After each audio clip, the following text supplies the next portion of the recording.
Assalamualaikum warahmatullahi wabarakatuh. Bismillahirrahmanirrahim. Alhamdulillahirabbil alamin. Wa bihi nasta'inu ala umurid dunya waddin. Allahumma sholli wa sallim wa barik ala habibina wa syafi'ina sayyidina wa maulana Muhammadin wa ala alihi wa ashabihi wa ala manittaba'a huda ila yaumiddin. Amma ba'du. Bismillah. Mari kita lanjutkan ngaji filsafat kita. Malam ini tema terakhir untuk bulan Februari dalam tema cinta. Minggu pertama kita ketemu Plato, minggu kedua Erich Fromm, minggu ketiga kita ketemu Robiah Adawiyah, dan malam ini terakhir kita ketemu Sufi besar Jalaluddin Rumi. Oke, monggo nyari tempat. Yang belum ngambil minum silahkan ngambil minum. Ya, nanti kalau ketelatan ndak kebagian. Ya, diambil aja sendiri-sendiri ya. Oke. Rumusnya tetap sama untuk ngaji kita. Fokusnya tetap pada pengayaan ilmu. Diharapkan rumusnya kayak Sokrates. Katanya Sokrates, semakin banyak ilmunya, harusnya orang itu semakin baik perilakunya. Tambahnya ilmu harus korelatif dengan semakin baiknya amal. Kenapa begitu? Mungkin teman-teman komplain, kan banyak orang ilmunya banyak tapi juga kurang ajar. Nggak, orang yang ilmunya banyak kok tetap kurang ajar, itu kalau menurut Sokrates dia bukan orang pinter. Karena kalau orang ilmunya banyak tetap perilakunya tidak bagus, dia sedang melakukan sesuatu yang bertentangan dengan ilmunya, dan itu akan menghasilkan hidup yang gelisah, hidup yang galau. Dan hanya orang bodoh yang milih hidup sumpek. Orang yang sudah tahu kalau korupsi itu jahat, merusak, kok tetap korupsi, itu katanya Sokrates orangnya bodoh. Maka visi kita di ngaji ini yang bolak-balik saya sampaikan, semakin nambah ilmunya harusnya semakin baik kelakuannya. Rumusnya itu. Kalau belum, ya diusahakan. Kan cuma itu. Bismillah. Kita sekarang masuk ke seorang sufi besar. Asalnya dari Balkh. Kalau tulisannya Balkhi. Daerah Afghanistan. Dari sekitar awal abad 13. Jalaluddin Rumi ini lahirnya 1207 dan nanti meninggalnya tahun 1273. Sufi Jalaluddin Rumi ini terkenal tidak hanya di dunia Islam. Orang Barat juga banyak yang jatuh cinta sama Jalaluddin Rumi. Dulu tahun 2007 waktu PBB 2007 800 tahun peringatannya Rumi, itu UNESCO PBB mencanangkan tahun 2007 adalah tahun Jalaluddin Rumi. Jadi orang Barat aja banyak yang jatuh cinta, padahal kita banyak yang nggak kenal sama Jalaluddin Rumi. Jangan-jangan orang luar lebih mengapresiasi. Dan sejauh yang saya tahu, muka kita umat Islam itu banyak diselamatkan oleh beliau-beliau ini. Stigma-stigma negatif Islam yang teroris, Islam yang ngamuan, itu menjawabnya mudah karena ada orang-orang seperti Jalaluddin Rumi ini. Jadi kalau ada yang ngomong, oh Islam itu ngamuan, oh enggak, coba dilihat Rumi itu. Kebetulan nama ini diakui. Bahkan Paus Yohanes ke-23 itu menghormati Rumi. Dia bilang, kalau di hadapan Rumi saya harus tunduk dan patuh. Itu mereka. Dan ya jangan lagi tokoh-tokoh Muslim seperti Iqbal, termasuk juga tokoh Hindu seperti Gandhi, itu idolanya juga Rumi. Di masjid ini juga Rumi kan kita kaji bareng Cak Kus. Ya, semoga, makanya kok lama sekali ya ngaji filsafat nggak ngangkat-ngangkat Rumi. Loh, tiap sekian minggu kalian kan sudah ketemu Rumi. Cuma karena banyak yang minta, ya sudahlah saya angkat di filsafat cintanya. Sebenarnya banyak gagasan-gagasan original dari Rumi, cuma malam ini kita ngomong cintanya saja. Rumi ini ayahnya sendiri itu seorang wali, seorang ulama. Gelarnya Sultanul Ulama. Namanya Syekh Bahauddin Walad. Aslinya dari Balkh, Afghanistan. Afghanistan zaman dulu itu kan masuk wilayahnya Persia. Cuma waktu Rumi umur 3 tahun, Syekh Bahauddin Walad dan keluarga ini pindah ke Konya. Konya itu di satu daerah namanya Rum. Konya ini masih, kalau hari ini, wilayah Turki. Makanya karena tinggalnya di daerah Rum, gelarnya, panggilannya Rumi. Asalnya dari Rum. Nama aslinya Jalaluddin. Nanti Jalaluddin Rumi ini sejak kecil sudah pinter. Bahkan begitu masuk ke Konya, beberapa tahun saat dia umur 7-8 tahun, sama ayahnya diajak sowan ke wali besar saat itu, Fariduddin Attor. Begitu Fariduddin Attor sama Rumi melihat Rumi ini saat itu berdiri di belakang ayahnya. Katanya Attor, lihatlah, lautan sedang datang. Dan di belakang lautan itu ada samudra. Jadi Sufi dan wali itu biasanya lebih ngerti siapa ya jadi siapa. Dan ramalannya Fariduddin Attor benar bahwa Rumi ini nanti melebihi ayahnya jauh. Setelah ayahnya meninggal, nanti Rumi lah yang menggantikan ayahnya.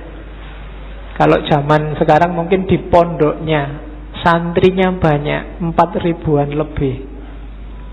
Sehingga dikenallah nanti Rumi dengan gelar Maulana. Maulana Rumi, tuan kami, tuannya orang Rum. Itu karena kepinterannya seorang Rumi. Jadi dia profesor pinter zaman itu. Meskipun nanti ada titik balik kehidupannya yang membuat dia jadi tidak sekedar orang pinter, tapi jadi orang sufi besar. Jadi satu yang bikin titik balik ini nanti ketika dia bertemu gurunya, namanya Syamsut Tabriz, Syamsuddin At-Tabrizi. Ini sufi misterius yang kemarin waktu kita ngaji Sunan Kalijogo kan, waktu Sunan Kalijogo mau naik haji ke Mekah terus transit di Malaya, di Pulau Upih itu nunggu kapal, bergurulah Sunan Kalijogo pada seorang wali yang namanya Syamsut Tabriz. Kalau di Serat Jawa namanya Syekh Sutabrid. Syekh Sutabrid ini dimungkinkan ya wali pengembara Syamsut Tabriz ini, meskipun ada beberapa kritik termasuk ndak sinkron tahunnya. Tapi bisa jadi juga. Nah, itu Rumi. jatuh cinta luar biasa sama gurunya. Jadi kalian gak usah heran kalau baca sejarahnya Rumi kok sampai segitunya ya sama gurunya. Masa gurunya cowok loh.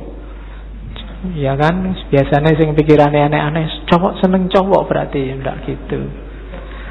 Ya, kayak kamu kagum sama gurumu yang kamu anggap luar biasa kan juga kamu saking harapannya, saking senengnya.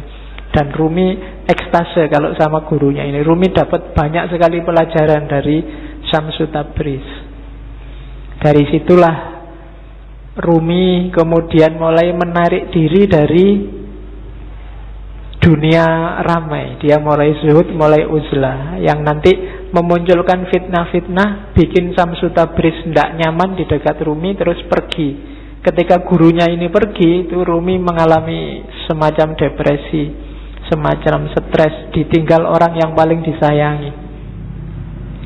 Mulai keluar bakat sastranya, syair-syairnya lahir. Termasuk nanti setelah ditinggal gurunya ini lahirlah tarian paling terkenal yang kita lihat mungkin di masjid ini kemarin waktu burdan kan juga ada. Orang barat menyebutnya whirling dervish, sufi berputar, yang gambarnya orang muter-muter cepat sekali itu. Jadi itu sebenarnya waktu Rumi sumpek, suatu ketika dia ke tempatnya seorang muridnya namanya Salahuddin. Salahuddin ini pandai besi. Jadi tukang besi yang biasanya nempa besi itu. Nah, dia merenung di situ, termenung. Tiba-tiba dia dengar ketukan besi itu yang teng yang membentuk apalah kalian. Saya tidak tahu di Jogja di mana ya pandai besi. Sekarang enggak, mungkin enggak populer. Tapi dulu ada tukang besi. Nah, lama-lama bunyi ketukan ini di telinganya Rumi kedengaran kayak bunyi wirid, kayak bunyi Allah, Allah, Allah terus di setiap ketukannya, dan secara nggak sadar tubuhnya bergerak mengikuti irama ketukan besi itu. Dari situ nanti terus dia berputar. Dari situ nanti lahir whirling dervish yang terkenal dalam torekot yang di torekotnya Rumi itu namanya torekot Maulawiyah. Oke. Jadi torekot yang dikembangkan sesuai ajaran-ajaran Rumi. Ajaran-ajarannya dirumuskan sama sahabatnya yang namanya Syekh Husamuddin. Kalau Rumi dia nulis beberapa kitab besar yang populer, yang kita ngaji di sini sama Cak Kus itu Rubaiyat. Rubaiyat itu 1600 bait syair. Nanti kitab yang dia tulis paling terkenal lagi Diwanu Syamsu Tabriz. Ini pujian-pujian syair tentang gurunya Syamsu Tabriz. Tentang gurunya juga dia tidak cuma nulis diwan, tapi nulis Maqalatus Syamsu Tabriz. Dia juga nulis maktubat. Yang paling terkenal dari Rumi secara internasional juga adalah Masnawi. Masnawi ini bagi beberapa tokoh disebut Qur'annya Persia, karena ditulis awal pakai bahasa Persia. 25.000 bait syair didiktekan pada sahabatnya Syekh Husamuddin dalam jangka kurang lebih 15 tahun. Meskipun enggak secara kontinu di tahun-tahun terakhir kehidupannya Rumi. Itu untuk menutupi kerinduannya pada gurunya. Syekh Husamuddin ini sahabatnya yang bertugas mencatat syair-syairnya Rumi. Jangan salah, Rumi itu kalau bersyair nggak pakai mikir, nggak pakai nulis. Namanya bil bidah. Jadi kayak orang ngomong tiba-tiba keluarnya syair aja. Jadi dia nggak pakai, kayak kalian kan bikin puisi sak garis keliru dicoret, dihapus, ganti lagi. Kurang indah dihapus. Enggak. Kalau Rumi namanya bil bidah, secara langsung. Badihi itu kan langsung. Jadi begitu dia ekstase, dia ngomong dan muridnya mencatat. Dari situ lahirlah Masnawi. yang 25.000 bait syair. Dan syairnya itu kalau Mas Nawi coba sekali-sekali dibaca. Saya tahu teman-teman akrab enggak ya dengan warisan-warisan semacam ini. Saya dulu zaman mahasiswa sukanya yang terjemahannya Nicholson itu. Nicholson aja menerjemahnya panjang, hampir 25 tahun. Menerjemah karyanya Rumi mulai 1925 sampai 1950. Orientalis itu mau sekian puluh tahun menggeluti karya umat Islam. Jangan dibandingkan sama kita. Ya, nanti kita malu. Kita kan bisanya cuma marah-marahin orientalis. Padahal kita tidak mau setekun orientalis untuk belajar Islam. Itu kelebihan kita hari ini. Iya, kita kan senengannya nesu. Kalau ada yang nggak cocok dikit marah-marah. Kemarin saya waktu di Jakarta ada wartawan yang tanya, Pak Faiz, ngaji filsafat itu kitabnya apa? Tidak ada kitabnya. Lah kok tidak ada kitabnya? Ya memang tidak ada. Lah terus pakai apa? Tak bilangin kitabnya itu kitab cahaya. Nah, kan kitabnya cahaya atau kita? Iya. Jadi terus yang datang itu siapa aja kan? Biasa tak pakai guyon itu kan. Yang datang ke sini itu semuanya bercahaya. Karena senengannya pegang HP, dipegang wajahnya bercahaya semua. Ada yang tanya gitu. Ya kemarin saya waktu sama Pak Said Akil itu kan terus gimana ya Pak solusinya, ada hoax, ada berita palsu itu kan di panel sama banyak tokoh yang lain. Solusinya banyak tapi ya masih sumpek aja. Akhirnya terakhir, kata-kata terakhir Pak Faiz gimana kalau kita berdoa saja. Doa kita itu selama ini kurang. Kita kan biasanya doanya Rabbana atina fid dunya hasanah wa fil akhirati hasanah. Sekarang dunianya tambah satu lagi, dunia maya. Itu kan kita kan bingung hari ini gara-gara dunia maya. Jadi gimana Pak Yai Said kalau doanya sekarang kita tambah ya Rabbana atina fid dunya hasanah wa fid dunya maya hasanah wa fil akhirati hasanah. Ya, wong Jakarta bingung iki ayo opo. Oke, terus. Jadi Rumi seperti itulah sosoknya. Kalau dari sisi fikih Rumi ini Hanafiyah, bukan Syafi'iyah. Kalau dari sisi kalam Rumi ini Maturidi, Sunni jelas. Jadi di antara sufi besar kebanggaannya orang Sunni itu Jalaluddin Rumi. Ada satu kisah yang saya suka waktu Rumi berguru sama Samsud Tabriz.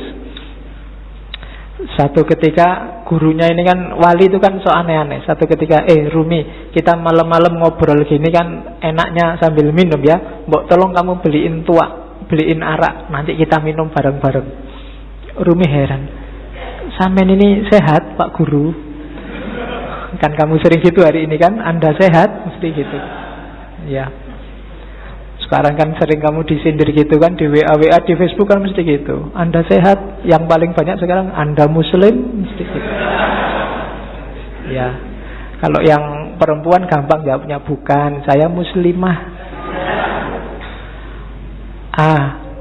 Sama gurunya disuruh beri arak, disuruh beri minum-minuman keras. Kan Rumi, lah gimana guru saya malu nanti kalau ketahuan murid-murid saya, ketahuan orang-orang, wong wali kok malah minum-minum. Loh kamu mau apa enggak? Kalau enggak mau ya enggak usah jadi muridku.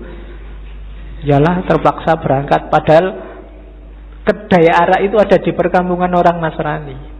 Akhirnya Rumi ya wis gampang lah diatur. Terus dia pakai jubah besar. Habis beli terus dimasukin jubahnya biar enggak ketahuan. Ya kok dilalah orang-orang Nasrani yang ada di situ ngincer, ini ngapain Rumi di sini? Malah beli minuman keras, diikuti dari belakang. Begitu nyampe depan masjid, teriak ini orang Nasrani, lihat wali kalian, sufi kalian beli minuman keras. Itu orang masjid, masa toh nggak percaya awalnya. Begitu dibuka, coba lihat di jubahnya, Bener ada minuman keras di situ. Wah, wali palsu berarti dipukuli banyak orang. Rumi di situ. Saat Rumi dipukuli, terus gurunya datang, Syamsu Tabriz. Gurunya bilang, kalian salah paham, itu bukan minuman keras, itu cuma air putih biasa.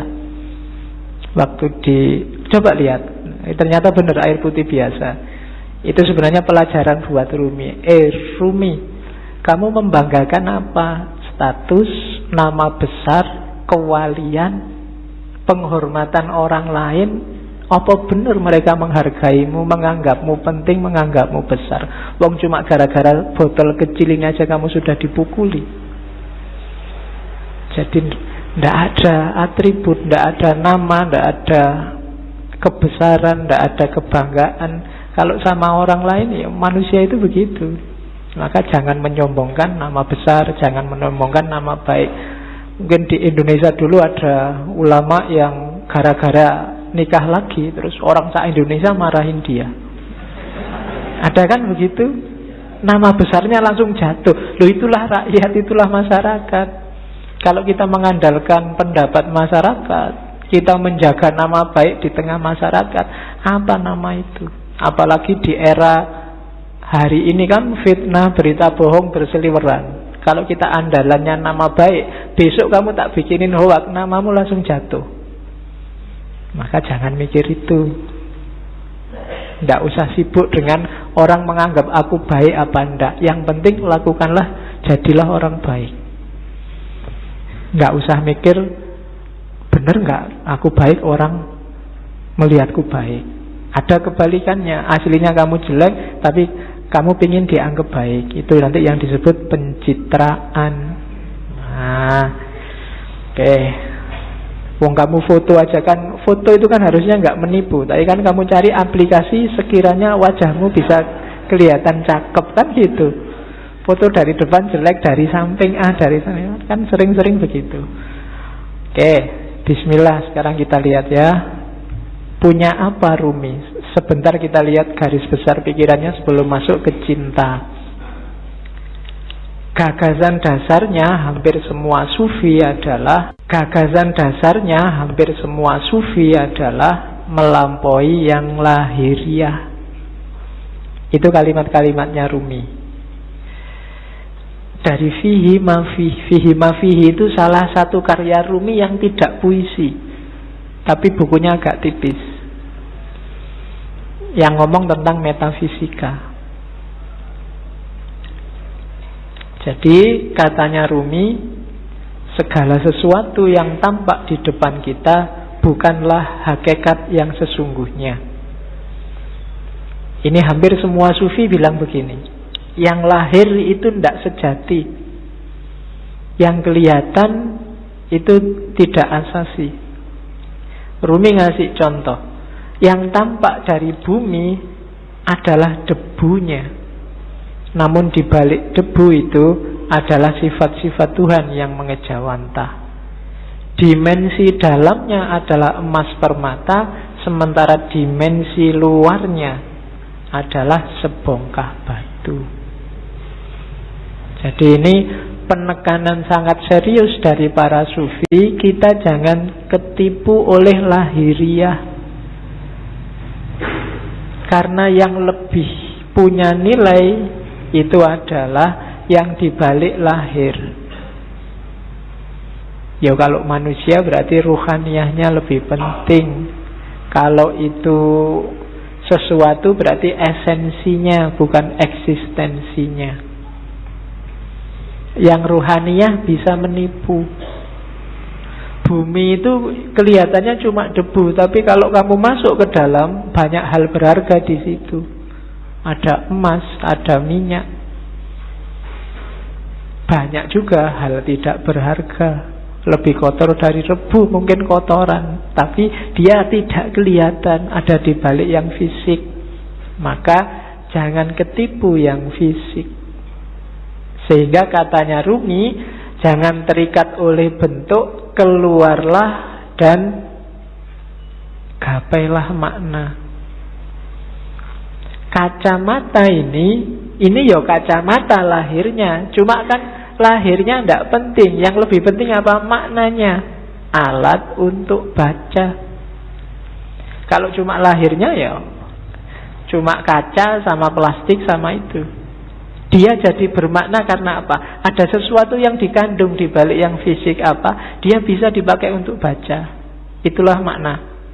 Atau mungkin pas apa? Kamu gatel terus dipakai untuk garuk-garuk. Ini kan makna namanya. Kelihatannya tidak penting, tapi dia maknanya apa itu lebih penting. Teh ini misalnya. Ini kan minum biar kamu hausnya hilang.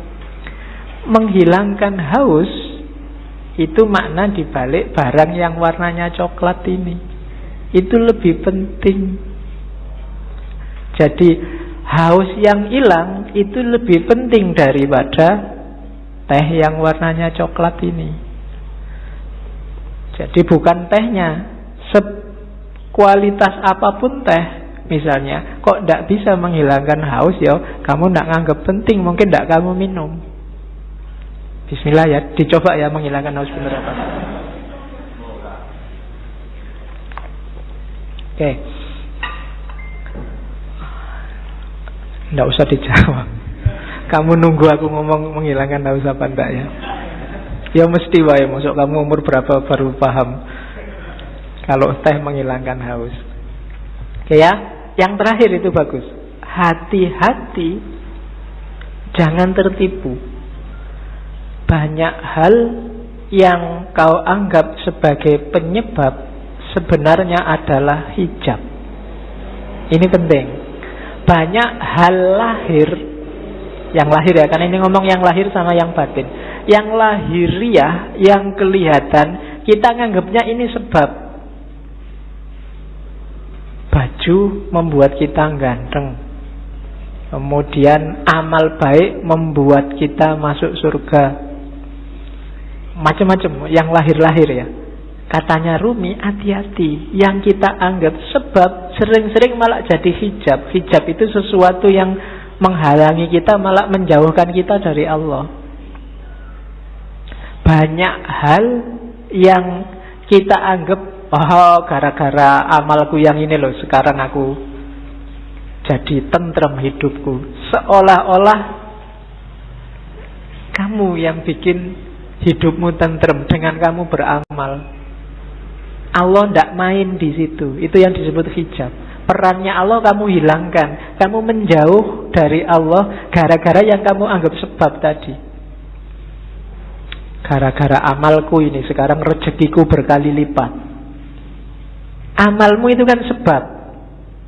Itu loh. Kamu nganggap dengan kamu beramal terus Allah ngasih kamu, jadi kayak kamu bisa merentah Allah.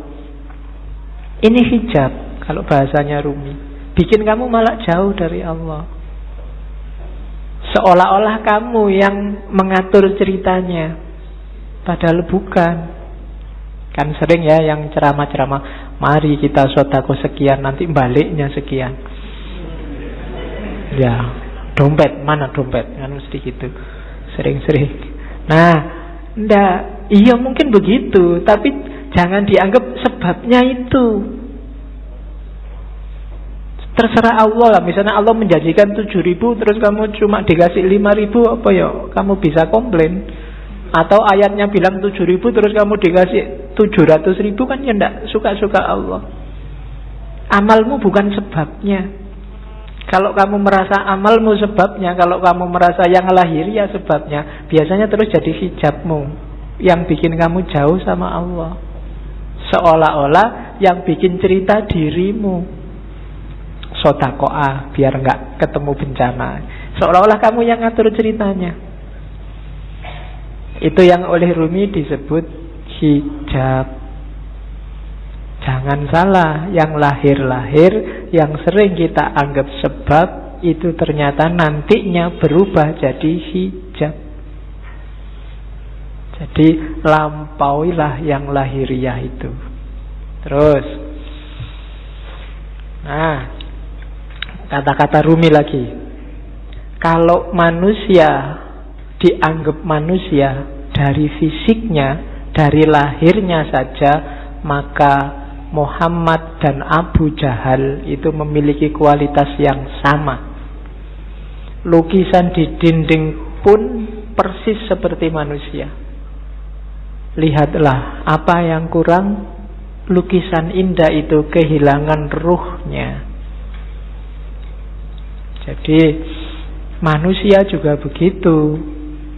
Jadi manusia atau tidak yang sejati tidak tergantung fisik, tapi tergantung dimensi batinnya.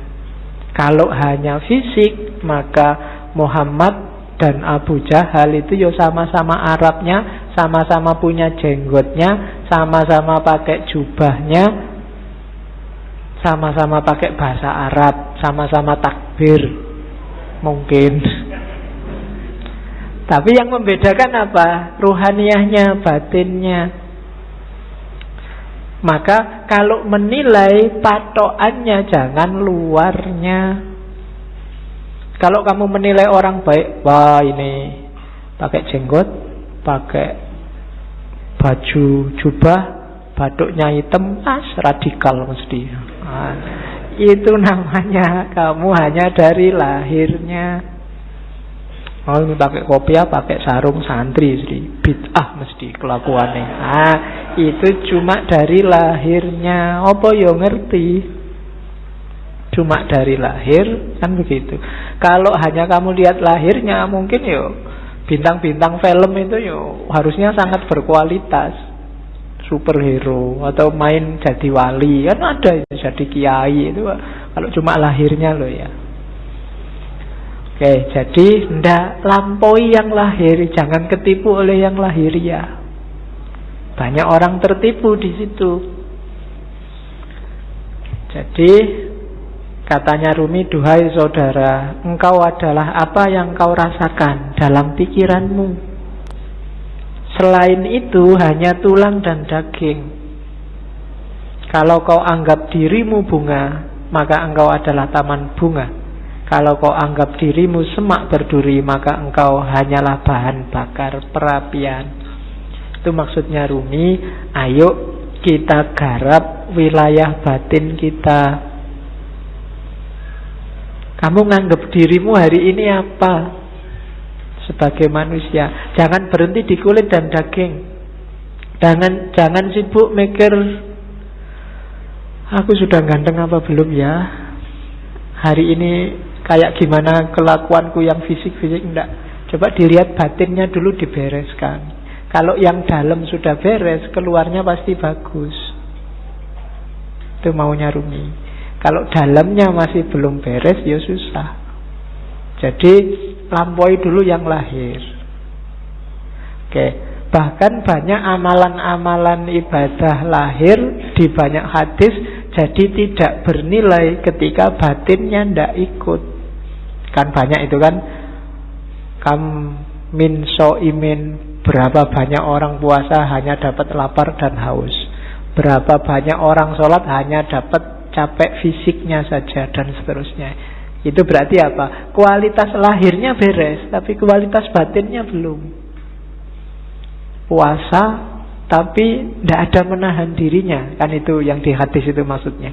Ya bener, nggak makan, nggak minum dari pagi sampai maghrib, tapi aspek menahan dirinya nggak ada. Misalnya sejak pagi sampai maghrib nonton TV terus, jalan-jalan di mall matanya masih ke kiri ke kanan, itu kan tidak ada aspek menahan dirinya, maka dapatnya cuma lapar dan haus. Sholat juga begitu. Sholatnya di sini tapi pikirannya di komputer, pikirannya di HP, ada suara tweet-tweet, ada SMS ini mesti ada. Jadi fisikmu ada di sini tapi pikiranmu di sana. Sholatmu tidak ada ruhnya. Bilang Allahu Akbar tapi otomatis kayak robot. Baca Fatihah tapi Fatihahnya tidak hadir dalam dirimu. Itu persis kayak HP-mu yang bisa ngaji, tidak ada ruhnya. Ya, mungkin dulu pernah tak ceritain ya, ada yang tanya pada saya, Pak, HP yang bisa ngaji itu kalau dibawa ke WC kira-kira boleh enggak Pak? Kan itu Quran. Jawabannya susah. Ada kiai ulama Arab yang jawab boleh. Kenapa? Asal di WC nggak disetel ngajinya. Nggak kamu sambil di WC terus ngaji bismillah, nggak boleh. Tapi kalau ada aja dalam hati nggak apa-apa. Analoginya apa? Pikiranmu. Kamu hafal Fatihah nggak? Hafal. Berarti di kepalamu ada Fatihahnya. Wong hafal. Kalau kamu masuk WC, masuk hafalannya mau dibuang kan nggak? Berarti tulisannya ada, hafalannya ada. Masuk WC asal nggak kamu bunyikan waktu di dalam WC. Nah, itu HP-nya saja itu kan tidak ada ruhnya. Jadi kalau kamu ngaji, kalau kamu sholat, ketika jiwamu nggak hadir, batinmu nggak hadir, ya cuma dapat wadahnya saja, tidak ada isinya. Bahkan mungkin lebih bagus HP-mu, tartilnya jelas. Iya, kalau kamu ngaji dewe kan masih pelekak-pelekuk. Nah, jadi rumus pertama katanya Rumi, yuk dilampaui yang lahiriah. Jangan berhenti hanya sudah bisa melakukan amal-amal lahir. Dibereskan dulu yang batin. Oke, rumus selanjutnya. Ini sebelum cinta ya, biar nanti paham apa maunya Rumi. Ini sama kayak banyak sufi yang lain. Katanya Rumi, manusia ini jagat kecil. Bahasa filsafatnya mikrokosmos, alam sohir. Alam semesta ini alam kabir. Dalam diri mikrokosmos ada makrokosmos, dalam dirimu terkandung semua unsur-unsur alam semesta. Makanya Al-Quran menyuruh lihatlah sekelilingmu dan lihatlah dirimu sendiri. Karena dalam diri kita, apa yang ada di alam, dalam diri kita ada, dalam bentuk mini. Unsur-unsur alam apa saja itu sebenarnya ada. Mineralkah, air, api, udara, tanah, ada semua dalam diri kita. Jadi kita ini mikrokosmos. Maka pertama-tama pahamilah dirimu, kenali dirimu, lihatlah ke dalam. Nah, kalau sudah paham diri kita, kita akan paham alam semesta. Karena dalam diri kita ada seluruh alam semesta. Kalau kita sudah paham alam semesta, kita akan paham Allah. Karena alam semesta ini manifestasi dari sifat-sifat Allah semuanya, A sampai Z. Makanya ada hadis yang bilang man arofa nafsahu faqad arofa rabbahu. Barang siapa kenal dirinya, dia akan kenal Tuhannya. Rumusnya apa? Dalam diri kita ada alam semesta, makrokosmos. Makanya kita disebut mikrokosmos. Begitu kita paham makrokosmos dan mikrokosmos, kita akan paham tentang Tuhan. Kenapa? Karena alam semesta ini isinya adalah manifestasi dari semua sifat-sifat Tuhan. Tuhan yang penyayang, Tuhan yang pemaaf, Tuhan yang teliti, Tuhan yang maha adil, dan seterusnya. Itu kan ada di alam semesta ini. Keadilannya, sayangnya, dan seterusnya itu kan bisa kita lihat di jagat besar, termasuk jagat kecil diri kita sendiri. Betapa telitinya Allah. Misalnya matahari itu kalau lebih dekat 10 cm aja dari bumi, bumi tidak akan kuat, dia akan terbakar dan kalian tidak bisa hidup. Atau dia lebih jauh 10 cm saja, bumi juga tidak akan ada kehidupan, pasti akan beku. Kok matahari bisa pas begitu? Itu ketelitian Allah. Tidak mungkin nggak sengaja. Itu iseng aja, Pak, nggak sengaja. Tidak, itu Allah yang teliti. Tubuhmu kan juga teliti. Sikunya pas gini, coba sikunya di sini mungkin kamu ya susah, ya kan? Kenapa yang tumbuh terus rambut ini kok nggak tumbuh terus? Kalau jenggot bisa panjang tapi ini nggak bisa panjang, dan seterusnya. Itu kan ketelitian Allah. Dalam alam sohir dan alam kabir, kamu bisa membaca semua tanda itu dan menemukan Allah dan memahami Allah.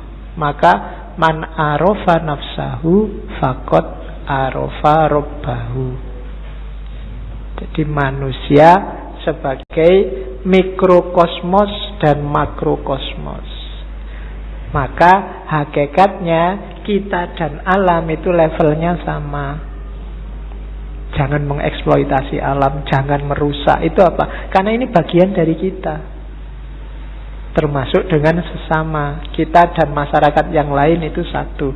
Kita dan alam semesta itu satu. Hanya kita dalam bentuk mini.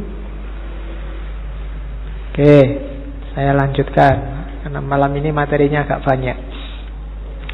Ini kalimat yang saya suka dari Rumi. Jangan engkau seperti iblis, hanya melihat air dan lumpur ketika memandang Adam. Lihatlah di balik lumpur beratus-ratus ribu taman yang indah. Kalimat ini menurut saya penting karena orang Indonesia hari ini cara berpikirnya landasannya adalah suudzon, nganggap orang lain jelek, khususnya yang berbeda dengan dirinya. Kalau sudah benci, tidak ada baiknya sedikit pun. Itu disindir oleh Rumi. Orang kayak gini, kayak iblis yang melihat Adam hanya dari sisi air dan lumpurnya,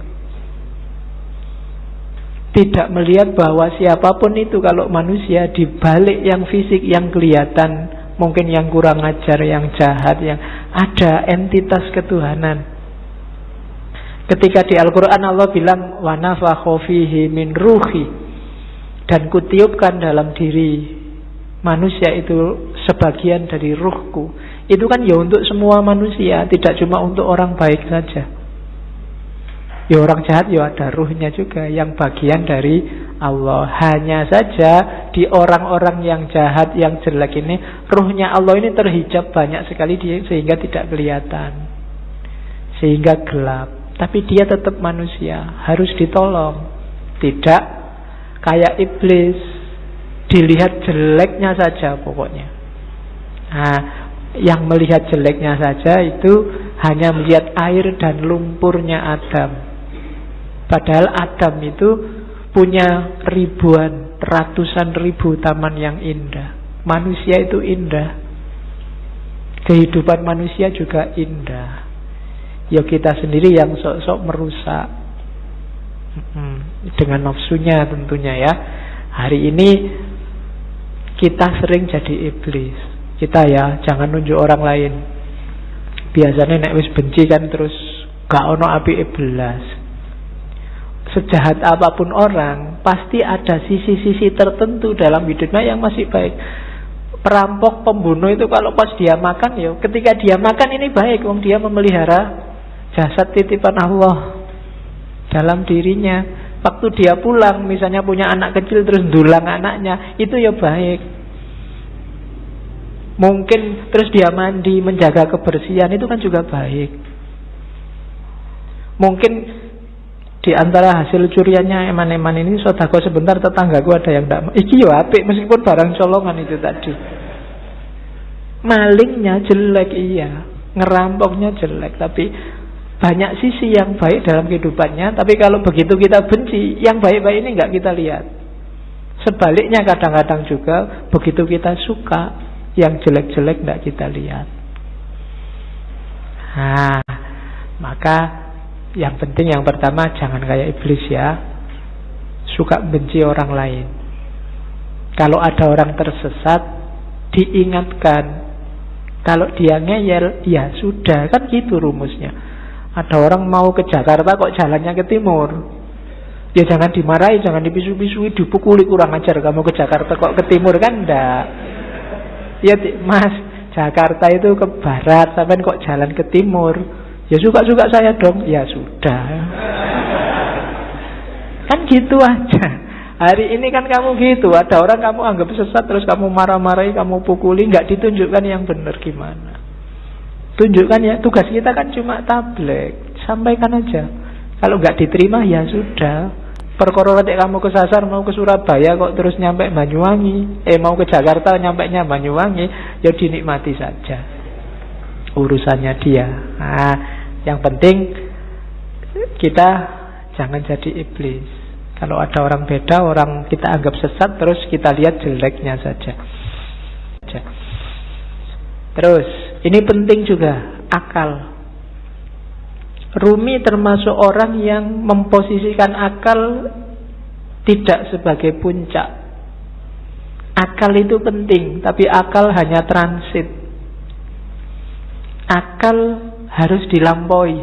Tidak boleh orang berhenti hanya di akal. Di Masnawi itu ada cerita yang mungkin sering dikutip orang, cerita ahli bahasa dan tukang perahu. Jadi ada ahli bahasa naik perahu sama tukang perahunya. Sambil naik perahu terus ngobrol. Mas, tukang perahu, sampean ngerti nggak kalimat majemuk itu apa? Nggak ngerti, Pak. Sampean sudah tua, kalimat majemuk aja nggak ngerti. Rugi sampean hidup itu.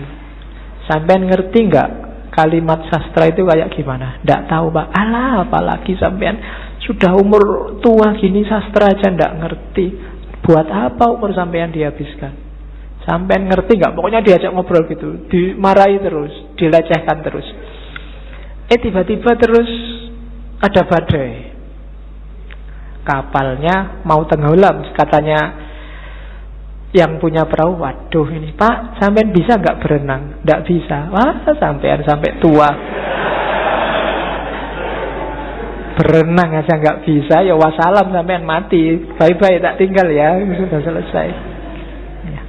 Nah, itu cerita ini terkenal, nanti variasinya macam-macam. Tapi ini Rumi mau nyindir bahwa ya bolehlah ada orang pinter, tapi sepinter-pinternya orang itu kan sesuai bidangnya. Yang pinter filsafat mungkin tidak ngerti sama sekali tentang fikih. Yang pinter fikih mungkin tidak ngerti tentang kalam. Yang teknik mungkin tidak ngerti tentang kedokteran. Sak jago-jagonya Habibie, kamu tanyain, Pak Habibie, ngerti nggak teorinya Ghazali tentang? Tidak ngerti dia. Dia ilmunya penerbangan. Jadi tidak. Maka orang pinter yang sombong itu janjinya orang bodoh. Sepinter apa sih dia? Ilmunya seluas apa sih? Tidak ada. Orang itu selalu pinternya fakultatif, sesuai fakultasnya masing-masing. Tidak ada ilmu universal. Makanya tidak ada kuliah di universitas, yang ada di fakultas. Universitas cuma mengkoordinir. Kalau digabung dari banyak fakultas, jadilah universitas. Kan logikanya begitu. Jadi cerita ini sebenarnya Rumi menyindir, sejago-jagonya akalmu hanya bisa menangkap sesuai pengalamanmu masing-masing. Tidak akan lebih dari itu. Tapi saya ngerti dunia luar angkasa loh Pak. Ya, paling kamu pernah baca buku tentang luar angkasa, kan itu aja. Filsafat saya juga ngerti, matematika juga ngerti. Yang kebetulan kamu ngalami membaca atau ngalami belajar. Yang tidak ya enggak. Sokrates mungkin orang paling pinter, tapi sama istrinya urusan nyambel apa urusan bikin sayur itu tetap menang istrinya. Ya kan?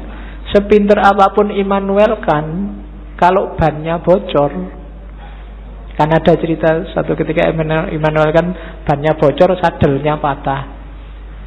Begitu nyampe di tukang sadel, Immanuel Kant ingin nguji yang punya, tukang sadel tolong saya dibikinin sadel yang pakai rumus trigonometri plus 2 kali. Dari tukang sadel tidak bisa saya.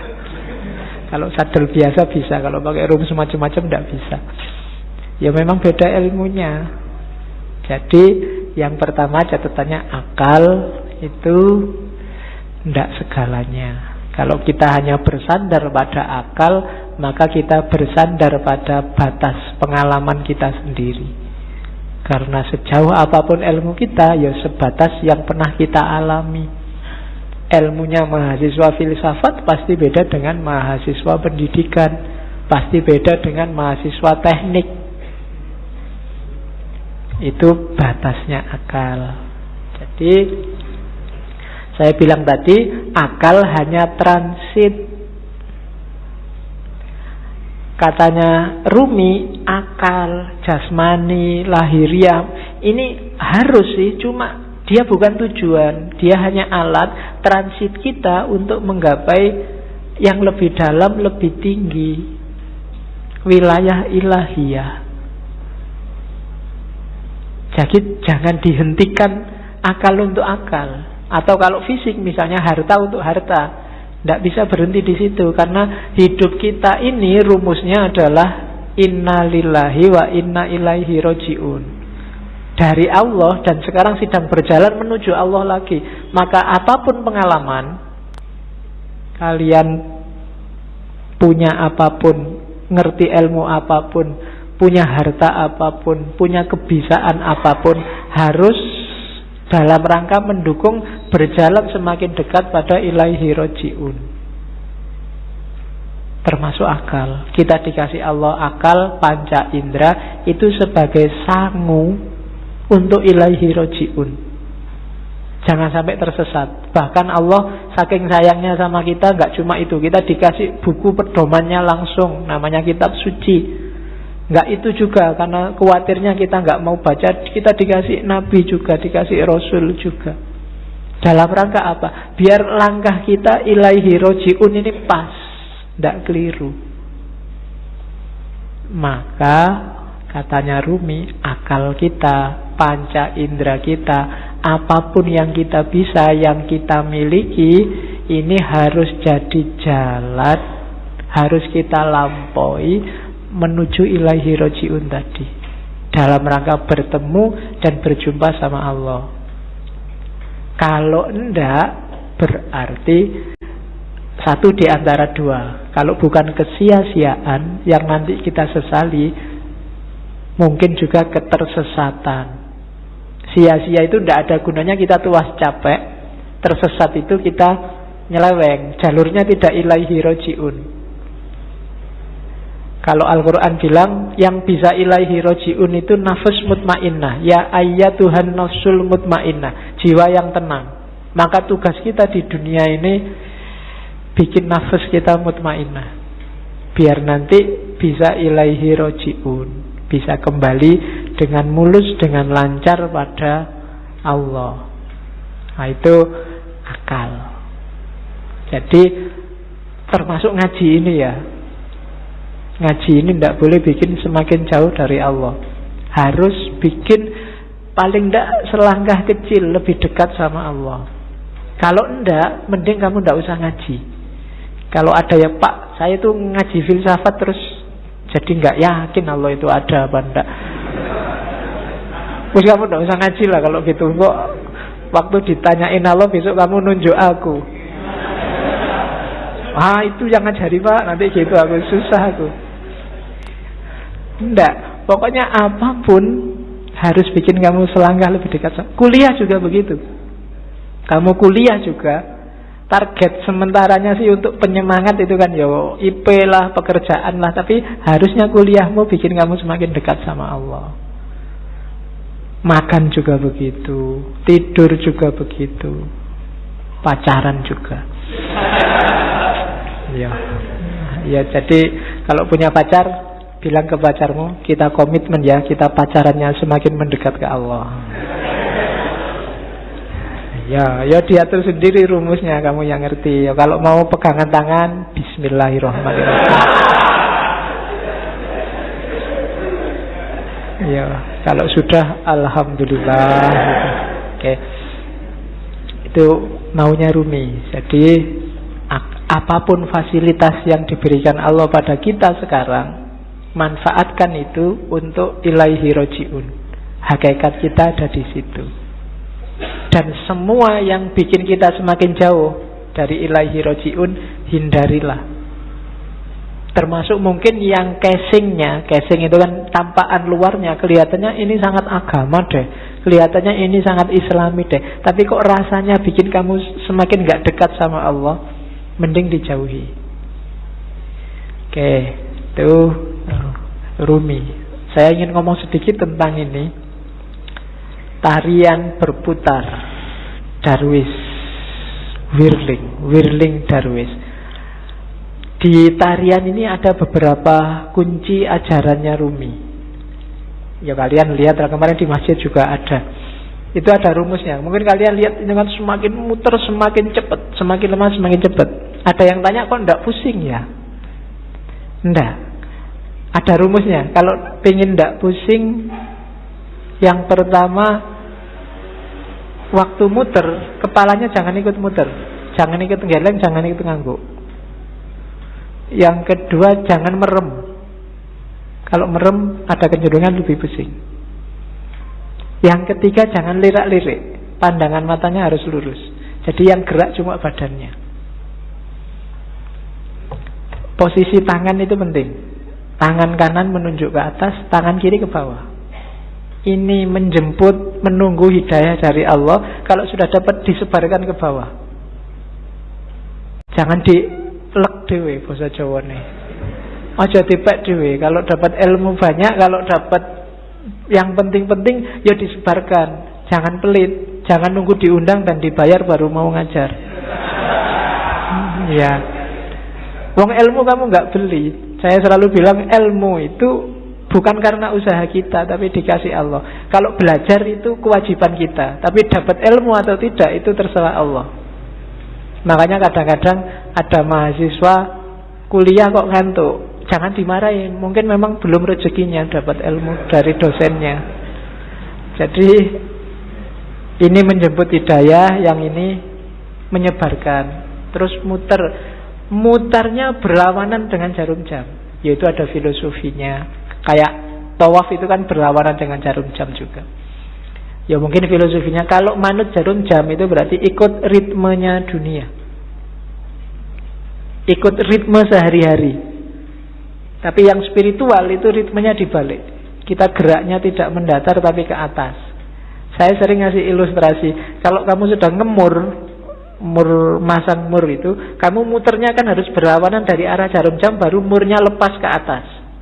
Tapi begitu kamu searah jarum jam, murnya akan semakin mancep, semakin ke dalam. Maka tarian ini juga muternya berlawanan, biar ada energi vertikalnya, energi ke atasnya. Itu diantara rahasianya. Ada topinya. Topi ini kalau di Rumi, topi yang tinggi itu isyarat dari kuburan, makam, nisan. Maksudnya apa? Kuburan dari ego, kuburan dari nafsu, hasrat duniawi. Itu kan topi yang tidak keren sama sekali. Karena memang simbol dari nisan, simbol dari kuburan. Kamu jalan-jalan di mall pakai itu mesti dilihat banyak orang. Tidak keren. Karena memang simbolnya bukan simbol untuk keren-kerenan. Dia simbol dari ego. Terus baju putih itu ya ego yang sudah kamu kubur dalam dirimu, sekarang kasihlah yang putih, ditutupi oleh cahaya amal baik, kesucian. Nanti kalau pertunjukan biasanya ada fase ketika yang di tengah pakai jubah hitam, jubah hitamnya dibuang. Nah, itu berarti membuang semua yang hitam-hitam, yang jelek-jelek, untuk lahir sendiri jadi putih. Terus nanti ada gerakan kayak orang kedinginan itu. Nah, ini gerakan menyatu, angka 1, tauhid, dan seterusnya. Itu wawasan kecil aja. Jadi kamu jangan heran kalau ada jenis tari semacam itu. Itu ada makna spiritualnya. Nari saja tanpa makna ya eman-eman. Yang lihat tari juga harusnya bisa ngambil makna. Kalau dalam sufi, jenis semacam ini namanya sama.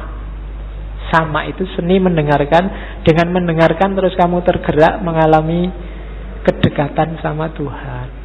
Kan kadang-kadang ada orang yang kalau wiritan sendiri dia susah dekat sama Allah, susah tergetar hatinya. Tapi begitu mendengarkan orang ngaji, mendengarkan lagu-lagu spiritual, itu batinmu tergetar. Mendengarin lagu religius itu kamu kadang-kadang kan bisa nangis, apalagi pas duit entek. Kok sedih ya aku, kapan ini kan gitu. Nah, itu. Tapi kalau wiritan sendiri enggak. Kan ada yang gitu. Maka teknik mendekat ke Allah itu sufi macam-macam. Kalau di torekotnya Rumi ini pakai tarian sama namanya. Kan ada musiknya nanti kan. Dan musik itu yang bikin ekstase lebih cepat. Oke, itu Whirling Dervish namanya.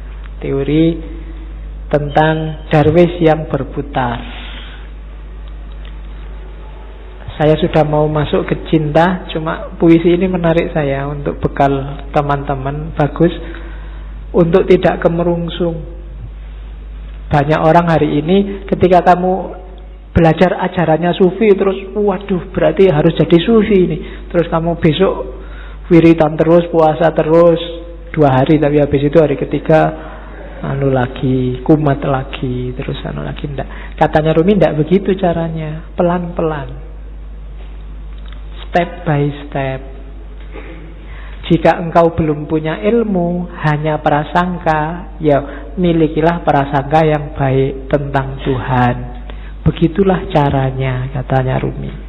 Jika engkau hanya mampu merangkak, maka merangkaklah kepadanya. Gak usah nunggu pinter tasawuf, pinter ilmu kalam, pinter fikih baru mendekati Allah. Bisanya apa? Ya dengan itu kamu mendekat ke Allah. Jika engkau belum mampu berdoa dengan khusyuk, tetaplah persembahkan doamu yang kering, munafik, tanpa keyakinan itu. Karena Tuhan dengan rahmatnya akan tetap menerima mata uang palsumu. Tidak apa-apa. Kan banyak kan sekarang doa itu tidak ada rasanya karena kamu sudah hafal. Saking hafalnya kan doa Bismillahirrahmanirrahim, alhamdulillah. Doa itu kan minta. Minta apa tidak jelas. Itu mungkin malaikat ya bingung, kamu itu minta apa? Jaluk kok sambil ngeremong, sambil kadang yang jarinya sambil berdoa sambil mungkin jaluk tenan apa ya. Tapi tidak apa-apa katanya Rumi. Persembahkan saja doamu. Gusti Allah itu maha rahmat. Dengan rahmatnya dia tetap menerima mata uang palsumu. Ya. Dulu ada yang tanya ke saya, kenapa doanya orang Islam itu tidak terlalu manjur, lebih manjur doanya orang Cina. Karena orang Islam itu pasif, kalau doa nunggu, ya Allah kasih dong ya Allah. Kalau orang Cina maksa, ya Allah turunkan. Jadi akhirnya jatuh semua dari atas. Kamu kan nunggu buahnya jatuh. Kalau orang Cina jatuh dari atas. Oke. Jadi tidak apa-apa wis. Berdoa sebisamu. Ya agak palsu-palsu dikit, munafik-munafik dikit. Itu kan kering, munafik tanpa keyakinan. Keyakinan itu penting loh dalam berdoa. Karena Allah menjawab doamu itu sejauh keyakinanmu. Saya sering bilang kan, kalau kamu berdoa, ya Allah semoga semester ini saya lulus kumlot, tapi kamu bisa ndak ya wong itu ya ndak, kamu sendiri ragu-ragu ya ora dibales, kamu sendiri nggak yakin. Keyakinan itu penting. Pak, saya keyakinannya separuh, apa ndak usah berdoa saja? Ya berdoa saja, jangan khawatir. Allah tahu yang kamu mau. Berdoalah. Allah tetap mengakui meskipun uangmu palsu, sama Allah diterima aja, ndak apa-apa wis. Karena Allah sangat sayang sama kita. Jika engkau masih mempunyai 100 keraguan mengenai Tuhan, maka kurangilah menjadi 99 saja. Begitulah caranya, wahai pejalan. Jadi kalau kita masih tidak terlalu mantep keimanan kita selama ini, masih melanggar-melanggar, masih dosane oke, ya tidak apa-apa, dikurangi dikit-dikit. Ya 100% tidak mungkin lah ya.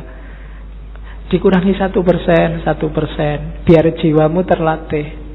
Kalau langsung dibuang semua, insya Allah gagal.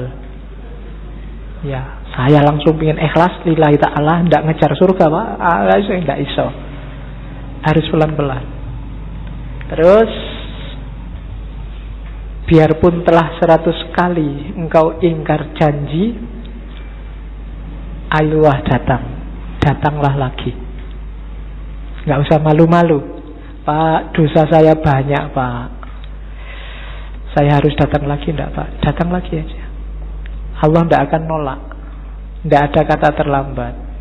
Jadi tempuhlah jalan itu.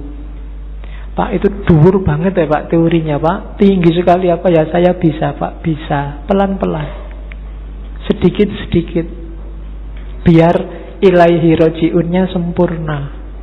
Eman-eman kalau nanti kamu tidak, nafasnya tidak mutmainnah, dilatih pelan-pelan. Pak, saya itu susah ikhlas Pak. Kalau sedekah mesti pamrih Pak. Ya sementara pamrih dulu tidak apa-apa, tapi tetap sedekah. Nanti lama-lama latihan. Oke, jadi tempuhlah jalan itu. Jangan ragu-ragu.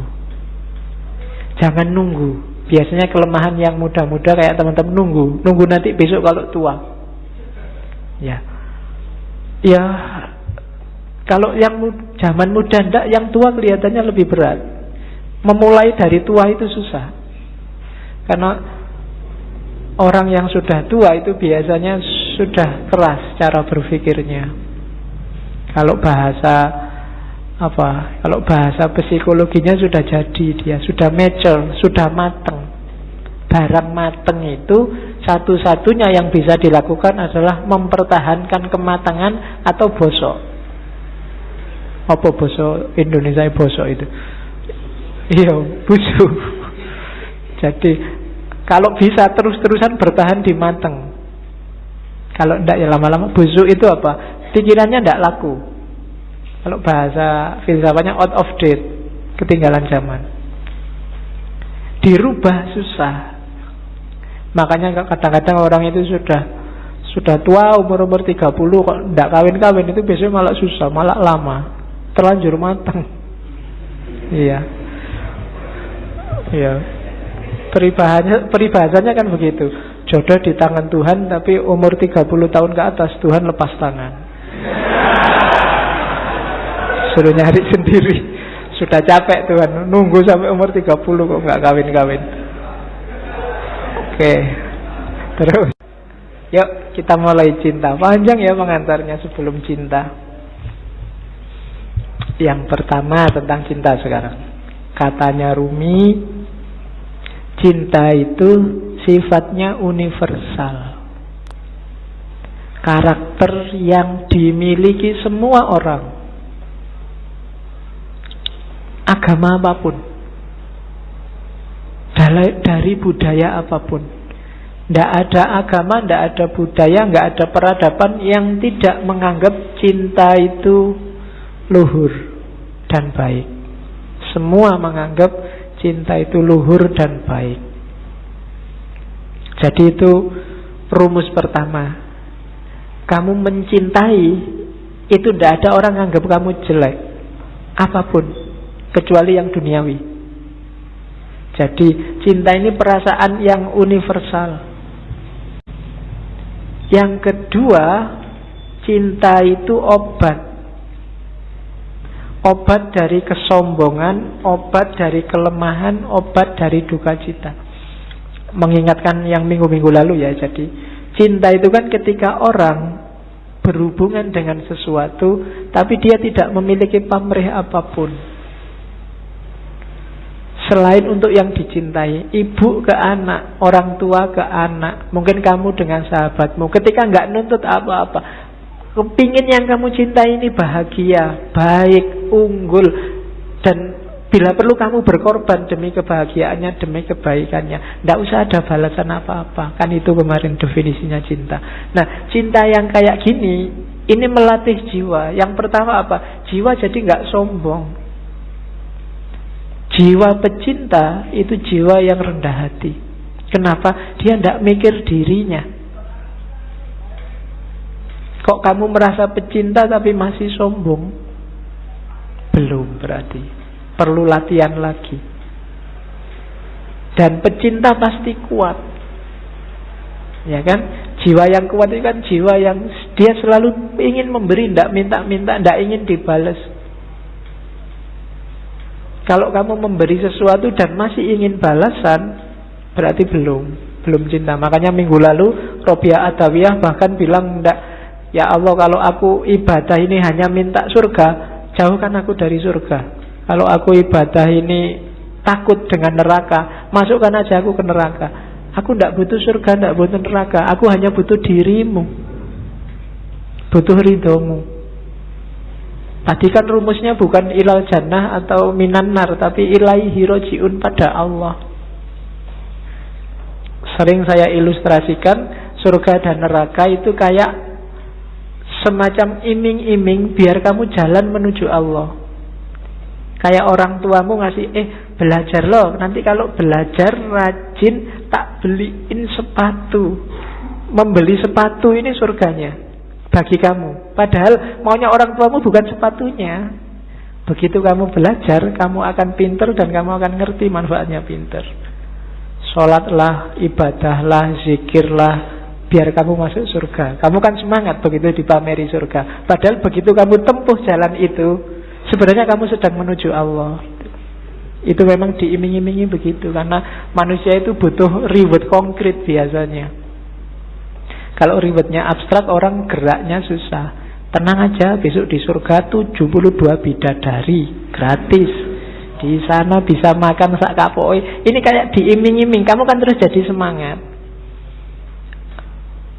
Sebenarnya kalau kamu jalan di situ, ya kamu akan ketemu Allah. Surganya dapat surga yang punya Allah kok. Masa ketika kamu sampai ke Allah, jiwamu tumanina sama Allah dicemplungin neraka, kan enggak? Ya pasti surga. Dan nikmatnya bareng Allah itu jauh melebihi surga. Nanti banyak teks yang bilang itu. Cuma kamu tidak bisa bayangkan.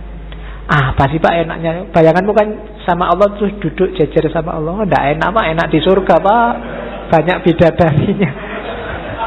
Iya, pikiranmu masih material, belum nyampe enaknya Yang punya pacar bisa menganalogikan. Ketika kamu duduk jejer sama pacarmu, itu kan seneng kamu. Duduknya setengah jam itu rasanya baru 1 menit. Pinginnya berlama-lama bareng terus. Itu karena sudah cinta. Sama Allah kalau kamu jatuh cinta juga begitu. Kayak Nabi Musa itu loh. Waktu Nabi Musa naik ke Bukit Tursina, kan Allah ngajak ngobrol. Musa, yang di tanganmu itu apa? Sebenarnya kan jawabannya simpel. Musa tinggal ngomong, ini tongkat ya Allah, kan beres. Wong itu memang tongkat. Tapi karena Musa ini sewenengnya disapa oleh Allah, jawabannya panjang. Ini tongkat ya Allah. Tongkat ini kalau saya pukulkan dia bisa jadi ular. Kalau saya angkat, jawabannya panjang itu. Ya kalau Allah mau bilang, emangnya aku tidak ngerti. Loh, tapi Gusti Allah ngerti dan ya dibiarin aja, ya enggak dimarahin. Kenapa? Karena sudah saling jatuh cinta.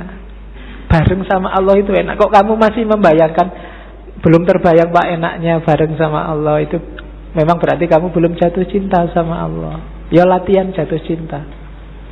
Orang Jawa punya rumus, tresno jalaran soko kulino. Ayo dikulinakan sama Allah, apa dikulinakan itu? Dibiasakan. Akrab sama Allah, nanti kamu akan jatuh cinta. Entah kapan nanti kita akan ngambil sesi cinta lagi. Saya ingin ngangkat Ghazali. Ghazali konsepnya lebih konkret, jalan untuk mencintai Allah. Tapi kapan-kapan, jangan cinta terus, nanti kamu mabuk. Oke, terus. Cintalah yang bikin alam semesta ini bergerak. Nanti Rumi punya teori evolusi yang khusus, tapi saya tidak akan sampaikan sekarang. Kapan-kapan Rumi nanti akan banyak sesinya. Jadi gara-gara ada cinta ini loh, alam ini bersatu dan berpisah. Orang tua sama anak habis bersatu berpisah. Berpisah ini juga tanda cinta. Kalau orang tua tidak mau nyapih anaknya, padahal berat nyapih anak ini, tidak tego nyapih anak, tapi harus disapih. Kenapa? Karena cinta. Jadi pertemuan dan perpisahan itu banyak ya karena cinta. Kamu melepas masa mudamu menuju masa dewasa. Janjane pinginmu mbok saya muda terus, nggak bisa.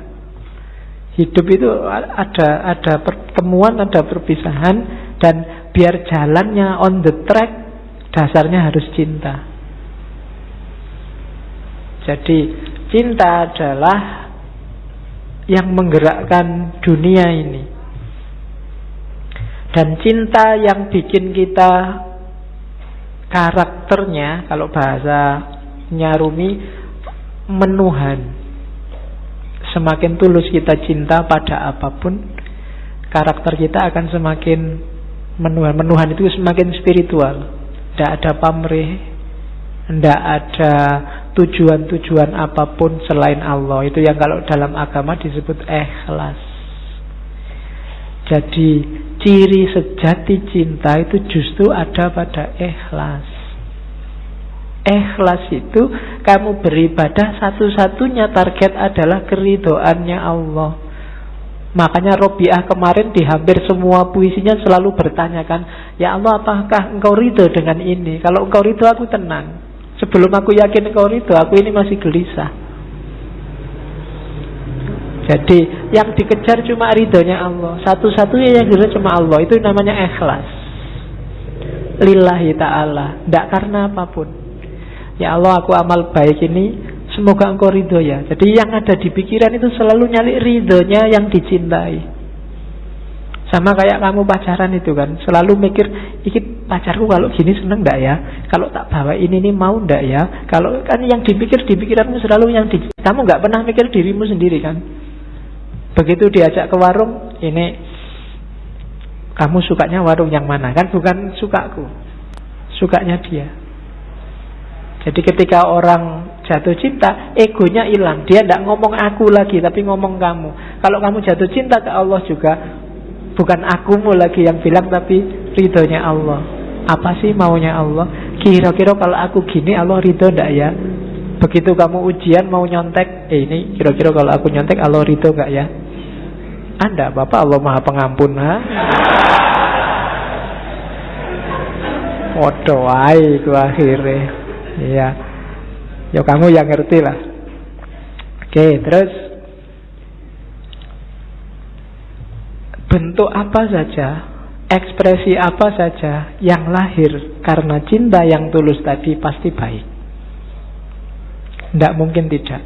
Tidak mungkin mencelakakan. Kalau ada yang mencelakakan, berarti itu belum cinta dan pasti bukan cinta. Kalau dasarnya cinta, apapun yang keluar pasti baik. Dan yang kedua, cinta bukan suka, bukan duka. Kayak Robiah kemarin, tidak peduli hukuman. Cinta itu yang ada hanya ego yang lenyap, yang dipikir hanya dia. Terus, nah, cuma katanya Rumi, jangan ditanya apa definisinya cinta. Seseorang bertanya, apa itu cinta? Aku jawab, jangan tanya tentang maknanya.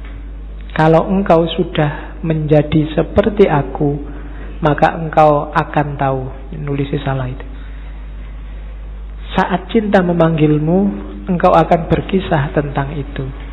Jadi cinta itu penting, modus paling penting dalam hidup ini. Dan gak usah kamu terlalu capek mendefinisikan, membahas, mengkaji apa itu cinta. Jalani saja. Gak usah kamu tanya, Pak, definisinya cinta apa? Ciri-cirinya apa? Jenis-jenisnya apa saja? Itu tidak terlalu penting, katanya Rumi. Yang penting apa? Jalani saja, nanti engkau paham. Kamu gak perlu ke perpus nyari teori pacaran yang baik, cara menarik lawan jenis, cara gak penting. Terus langsung pacaran kamu akan ngerti. Oh gitu tuh pacaran itu. Oh gini tuh kawin itu kan itu. Kamu berteori macam-macam kesuwen. Kamu nyari terlalu banyak referensi, tidak penting. Jalani saja, kamu akan ngerti. Wong ini dunia rasa. Kalau rasa itu kan ya tidak bisa dijelaskan. Rasa pedes adalah rasa. Susah kan menjelaskannya. Wong rasa, nggak bisa dijelaskan. Sama kayak cinta. Ya perkawinan itu kan juga banyak urusan rasa. Kawinnya sendiri itu kan intinya rasa. Kamu nyari penjelasan, Pak, saya belum kawin sih Pak, kira-kira kawin itu rasanya gimana Pak ya? Tidak bisa, ya kawin nanti kamu ngerti. Mbok kamu nonton sekian puluh video tetap nggak bisa. Harus dirasakan. Teorimu tidak ada gunanya. Rasa dewe baru ngerti. Oke, terus. Ya, ini juga sama. Katanya Rumi, sekalipun cinta telah kuuraikan dan kujelaskan panjang lebar. Ini syair ini diterjemahkan Abdul Hadi WM dan kelihatannya dipakai di film Ketika Cinta Bertasbih dulu. Namun jika cintaku datangi, aku jadi malu pada keteranganku sendiri. Meskipun lidahku telah mampu menguraikan dengan terang, namun tanpa lidah, cinta ternyata lebih terang. Sementara pena begitu tergesa-gesa menuliskannya. Kata-kata pecah berkeping-keping begitu sampai pada cinta. Dalam menguraikan cinta, akal terbaring tak berdaya, bagaikan keledai terbaring dalam lumpur hina. Cinta sendirilah yang menerangkan cinta dan kisah cinta. Nah, itu Rumi. Jadi orang yang bisa berpuisi seperti ini pasti ngalami. Tidak bisa enggak. Sepinter apapun kamu bikin puisi, kalau belum pernah jatuh cinta bener-man, puisimu tidak akan ada rasanya. Mending jangan bikin puisi cinta. Ya, bikin aja puisi-puisi eksploitasi alam itu. Ya kan? Kan banyak puisi eksploitasi alam. Angin berhembus, kemudian ya. Oke. Puisi yang mengeksploitasi alam itu. Oke. Kita lihat. Ini Masnawi. Di Masnawi Rumi banyak ngutip ceritanya Laila Majnun untuk menjelaskan cinta. Laila Majnun yang karangannya Nizami. Saya membayangkan entah kapan sesi cinta ada beberapa novel cinta dari dunia sufi ya, bukan dari dunia populer, yang bagus untuk kita kaji di ngaji entah kapan, termasuk Laila Majnun. Jadi satu ketika Majnun ini sakit, badannya lemah. Terus dia datang ke tabib. Sama tabibnya, "Oh Majnun, ini untuk biar sakitmu ringan, kamu harus dibedah sedikit. Ada bagian tertentu tubuhmu yang darahnya harus dikeluarkan." Majnun, "Jangan, saya takut." Tabibnya heran, "Loh kamu ini gimana sih? Kamu kan sudah lama jadi orang gila. Sudah keluar masuk hutan, ketemu macan, kok takut hanya dibedah kecil aja?" "Bukan, saya takut Laila terluka." "Loh Laila mana? Yang dibedah itu dirimu, bukan Laila." "Loh enggak, di setiap jengkal tubuhku, setiap tetes darahku itu sudah tercampur oleh Laila. Aku sudah tidak bisa membedakan lagi." Oh, kamu ketawa, kau yang duwe pacar wae. Oke, ya.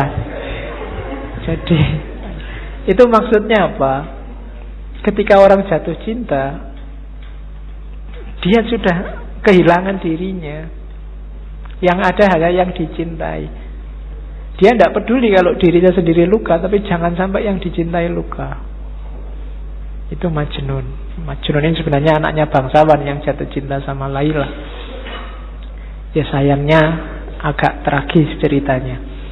Bagi yang baca Nizami nanti banyak momen-momen.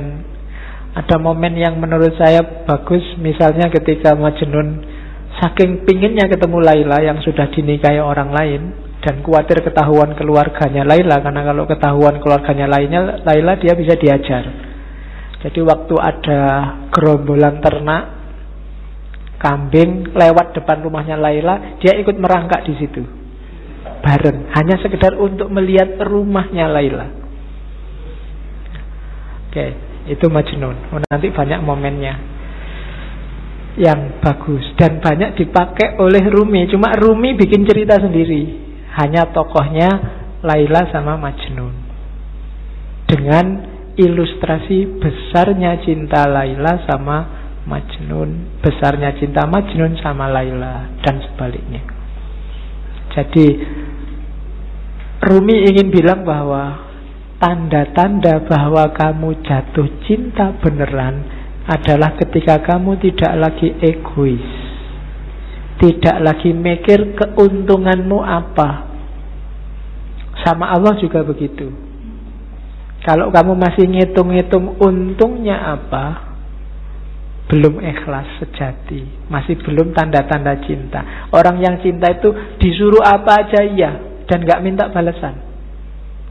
Disuruh sholat duha, iya sholat duha. Disuruh ngaji, iya ngaji. Gak usah mikir kalau sholat duha itu nanti rezekinya bisa langsung datang. Gak usah. Itu berarti masih ngitung-ngitung balasan. Barang siapa membaca surat Al-Waqi'ah setiap malam Jumat, maka itu berarti masih mikir reward, masih dagang sama Allah. Bukan salah, cuma levelnya masih belum level cinta. Kalau level cinta, ngaji ayo, disuruh baca Waqi'ah ayo 3 kali ndak apa-apa. Baca Yasin 10 kali ndak apa-apa. Ndak mikir kalau 10 kali balasannya maka ini. Kalau ini ndak. Kalau masih itu masih dagang. Kalau masih dagang belum cinta. Kalau cinta ndak mikir balasannya apa. Kenapa? Karena kamu sudah melupakan dirimu. Yang kamu ingat hanya yang kamu cintai. Yang penting Allah senang, Allah rela. Waktunya enak-enaknya orang tidur, aku bangun. Kenapa? Allah senang yang kayak gini. Waktunya orang cepat-cepat berangkat kerja, aku sholat dulu, sholat duha. Kenapa? Allah senang yang kayak gini.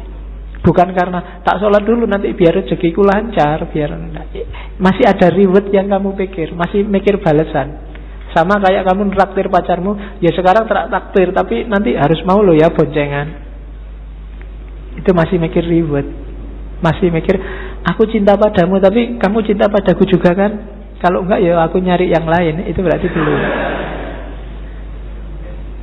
Masih dagang, masih negosiasi. Apa salah? Enggak. Cuma levelnya masih belum level cinta. Ketika belum level cinta, ya harus dinaikkan lagi, masih negosiasi, masih bukan Allah satu-satunya, tapi jalannya sudah menuju Allah, tapi masih belum ikhlas. Karena ikhlas itu ndak mikir balasan. Sodakolah 1000 maka akan kembali 700.000 karena dilipat gandakan 700 kali. Ini kalau masih hitung-hitungan itu kesenangan koruptor-koruptor. Koruptor itu saya korupsi 1 juta, kemudian tak sodakohkan aja 10 juta. Korupsi 100 juta, tak sodakohkan 10 juta, 10 kali 700 sudah banyak itu pahalanya. Dosanya sama ininya kalau ditotal menang ininya, menang pahalanya. Kan korupsinya dosa 1 juta, sementara itu hitung-hitungan matematika. Kayak orang habis melakukan kejahatan terus umroh, karena pahala dosa orang umroh antara 2 umroh ini dosanya diampuni. Jadi sebelum melakukan kejahatan umrohlah, nanti habis melakukan kejahatan umrohlah. Nah itu hilang dosanya karena dosa di antara 2 umroh ini diampuni. Ini masih kalkulasi matematika. Emangnya Allah anak SD? Kamu ajari, kamu hapusi dengan itu. Tidak bisa. Jadi levelnya belum cinta, belum ikhlas. Maka katanya Ruminda kayak Majnun dan Laila. Rumi juga ngomong cinta itu kuat, jangan salah. Energinya luar biasa. Jadi ya kalimatnya si puitis. Karena cinta duri menjadi mawar, karena cinta cuka menjelma anggur segar, karena cinta keuntungan menjadi mahkota penawar, karena cinta kemalangan menjadi keberuntungan, karena cinta rumah penjara tampak bak kedai mawar, karena cinta hamparan debu tampak seperti taman, karena cinta api berkobar jadi cahaya yang menyenangkan, karena cinta setan berubah menjadi bidadari, karena cinta batu keras menjadi lembut bak mentega, karena cinta duka cita menjadi riang gembira, karena cinta hantu berubah jadi malaikat, karena cinta singa tak menakutkan seperti tikus, karena cinta sakit jadi sehat, karena cinta amarah berubah jadi ramah. Cinta itu energinya luar biasa, kekuatannya luar biasa. Orang yang cinta tanah air, Rela loh mengorbankan nyawanya, rela disiksa oleh penjajah, rela dipukuli. Orang tua demi anaknya rela bersakit-sakit. Luar biasa energinya. Kamu sama pacarmu disuruh jemput pagi-pagi ya mau.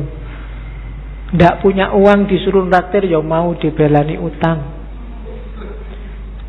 Sama dosennya disuruh bikin makalah, makalahmu sendiri nggak digarap-garap ke makalahnya pacare. Itu pun mau. Itu kan energinya luar biasa. Pacarmu nyuruh apapun kamu jalankan. Sami'na wa atokna. Itu kan energi namanya. Kekuatannya nggak enak pun kalau bareng dia nggak masalah. Kamu bisa menahan susah yang kayak gimana pun. Banjir, kamu nggak bisa pulang, akhirnya neduh pinggir jalan. Itu kan sengsara. Tapi kalau pas bareng dia, seneng aja, semoga hujannya nggak berhenti-berhenti. Padahal itu sengsara loh. Tapi kamu kan malah seneng menikmati. Itu kekuatannya cinta. Energimu berkali lipat. Ya syukur kalau ke Allah. Tapi kalau ke yang bukan Allah, manfaatkan energimu sebaik-baiknya. Jangan sampai terlampiaskan secara tidak bermanfaat, sia-sia, eman-eman. Kalau kan kadang-kadang kamu nulis WA ke pacarmu aja kan dihapus berapa kali, khawatir keliru. Itu kan energi juga. Betapa sabarnya kamu waktu itu, betapa telatennya kamu. Mau tidur kamu nunggu, kok belum WA ya, kamu bela-belain melekan sampai dia bilang miss you, good night, kan loh. Ya kan? Loh itu kan energi loh. Padahal kamu disuruh apa aja, suruh melekan enggak mau, tapi ini kamu mau melekan, itu energi. Coba energi ini dipakai untuk yang lebih manfaat, lebih luar biasa. Atau alihkan energi cinta untuk Allah. Kalau sudah jatuh cinta sama Allah, jangankan bangun malam, sepanjang malam enggak tidur pun sanggup. Para sufi banyak yang kayak gitu, saking asiknya sama Allah. Kayak Robiah kemarin kan, ya Allah, para pecinta sudah sama yang dicintai. Lampu-lampu telah mati, rembulan telah muncul, dan sekarang ini loh aku, mbok datanglah padaku. Waktu pagi, dia tidak mau tidur juga masih bilang, ya Allah, malam telah pergi, tapi aku akan di sini menunggumu terus sampai kamu datang lagi, sampai malam lagi. Itu Robiah. Kan apa? Asik kalau sama pacarnya terus, kalau sama yang dicintai terus. Jadi kalau sudah jatuh cinta, tidak ada yang namanya berat. Jangankan pacarnya manggil, nanti kamu WA aku jam sekian-sekiannya, oke. Pacarnya nggak manggil pun kamu WA-in. Sholat itu kan sebenarnya Allah nyuruh kamu, mbok kamu ketemu aku 5 lah, paling tidak sehari 5 kali lah. Itu kan menunjukkan janjane Allah itu ya cinta sama kita, pengen ketemu kita sehari 5 kali. Tapi kitanya yang sok gaya, ndak serius. Nek basa Jawane kemenyek. Allah sudah segitunya manggil kita, mbok 5 kali aja sehari, aku pengen ketemu dirimu. Ya kamu ngadep sih, tapi ya kayak orang ndak serius. Sholatnya sak-sake. Ndak ada yang sholatnya bertahan 5 menit aja, 3 menit lah sama teman, ndak juga. Sholatmu mesti cowopet. Gusti Allah baru mau menatap wajahmu, loh sudah selesai. Iya. Mungkin kaget itu, mungkin malaikatnya yang nyaket sholat, ini baru sholat, ya Allah ini dia lagi sholat nih, terus Allah datang, oh selesai sudah, telat.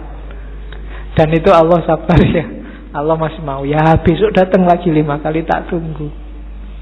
Cuma kamunya yang gak serius, sambil ngadep tapi hatimu ndak di situ, hatimu kemana-mana. Allah yang ngerti, cuma saking sayangnya Allah sama kita.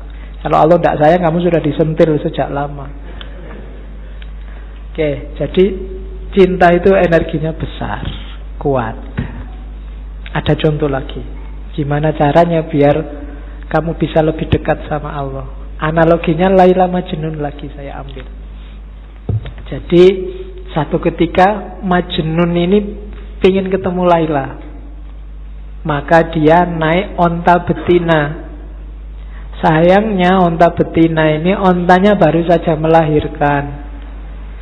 Jadi masih sayang-sayangnya sama anak onta. Akhirnya ontanya itu maju sebentar, tapi mundur lagi karena anaknya siapa yang nungguin. Maju lagi, mundur lagi. Akhirnya Majnun gak nyampe-nyampe rumahnya Laila. Harusnya 3 hari nyampe, ini bisa berbulan-bulan. Akhirnya Majnun sadar, wah yang keliru aku ternyata. Sudah saatnya katanya Majnun onta, aku keliru, ngapain aku kok bersandar padamu. Karena menunggangi dirimu, maka aku sekarang jalan di tempat. Maka sekarang goodbye. Tidak usah naik dirimu lah, tidak usah mengandalkan dirimu, aku akan datang langsung pada Allah. Saat itu ceritanya Majnun langsung loncat dari onta dan jatuh, kakinya patah. Cuma saking rindunya sama Laila, kakinya patah nggak masalah. Akhirnya tubuhnya digelundungin, jadi gelundung-gelundung sampai rumahnya Laila. Ya, oke. Dan sebenarnya ini isyarat-isyarat. Onta itu kayak dunia. Nggak mungkin kita bisa cepat ketemu Allah kalau beban dunia sangat memberati hidup kita. Kalau kita sibuk luar biasa oleh hal-hal yang tidak ada hubungannya sama kedekatan sama Allah. Jalannya cuma 2. Semua yang di sekelilingmu kamu ajak mendekat ke Allah, atau kamu tinggal. Jadi kalau enggak, kamu enggak akan nyampe-nyampe ke Allah. Kamu punya pacar, ini dia jadi penghalangmu untuk dekat terus sama Allah. Alternatifnya 2, ajak dia untuk bareng-bareng mendekat ke Allah atau tinggal.